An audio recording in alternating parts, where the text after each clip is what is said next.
examiner family. അപ്പോൾ എൻ്റെ +2 മക്കൾ എല്ലാവരും കുറേ ദിവസമായിട്ട് നമ്മുടെ +1 റിസൾട്ടിന് വേണ്ടി വെയിറ്റ് ചെയ്തിരിക്കുകയായിരുന്നു അല്ലേ? നമ്മൾ അടിപൊളിയായിട്ട് തന്നെയാണ് +1ന്റെ എക്സാം എഴുതിയിട്ടുണ്ടായിരുന്നത്.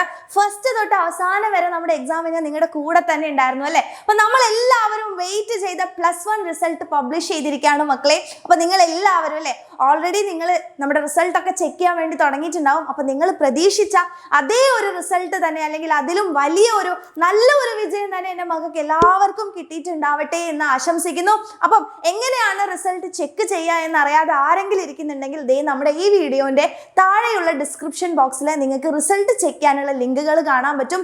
ഇനി ഏറ്റവും അല്ലെ പെട്ടെന്ന് നിങ്ങൾക്ക് നമ്മുടെ റിസൾട്ട് ചെക്ക് ചെയ്യണം എന്നുണ്ടെങ്കിൽ ജസ്റ്റ് kerala.result.nic.in എന്ന് പറയുന്ന ഈ വെബ്സൈറ്റിലേക്ക് കയറി കഴിഞ്ഞാൽ നിങ്ങൾക്ക് ഇതുപോലൊരു ടാബാണ് ഓപ്പൺ ആവുക. അതിൽ നിങ്ങൾക്ക് കാണാം DHSC നമ്മുടെ ഫസ്റ്റ് ഇയർ HSCയുടെ ഫസ്റ്റ് ഇയർ റിസൾട്ടും അതുപോലെ തന്നെ വൊക്കേഷണൽ ഹയർ സെക്കൻഡറി VHSCയുടെ ഫസ്റ്റ് ഇയർ റിസൾട്ടും ദേ നമ്മുടെ ജൂൺ 15 ഓൾറെഡി അനൗൺസ്ഡ് ആണെന്ന് പറഞ്ഞ് നിങ്ങൾക്ക് കാണാൻ പറ്റും. അപ്പോൾ ഇതിൽ ക്ലിക്ക് ചെയ്യുകയാണെന്നുണ്ടെങ്കിൽ നിങ്ങളുടെ റോൾ നമ്പർ അതുപോലെ തന്നെ നിങ്ങളുടെ ഡേറ്റ് ഓഫ് ബർത്ത് സബ്മിറ്റ് ചെയ്ത് കഴിഞ്ഞാൽ നിങ്ങളുടെ റിസൾട്ട് അടിപൊളിയായിട്ട് തന്നെ നിങ്ങൾക്ക് കാണാൻ വേണ്ടി പറ്റും. അപ്പോൾ ആരും വെയിറ്റ് ചെയ്യാതെ ടെൻഷൻ അടിക്കാതെ ഫുൾ ഓൺ കോൺഫിഡൻസിൽ പോയിട്ട് നിങ്ങളുടെ റോൾ നമ്പറും അതുപോലെ തന്നെ നിങ്ങളുടെ ഡേറ്റ് ഓഫ് ബർത്തും എൻ്റർ ചെയ്തുകൊണ്ട് നിങ്ങളുടെ റിസൾട്ട് ചെക്ക് ചെയ്യുക. ആൻഡ് ഓൾസോ നിങ്ങളുടെ റിസൾട്ട് താഴെയുള്ള നമ്മളുടെ കമൻറ്റ് ബോക്സിൽ കമൻറ്റ് ചെയ്യുക. Okay, thank you.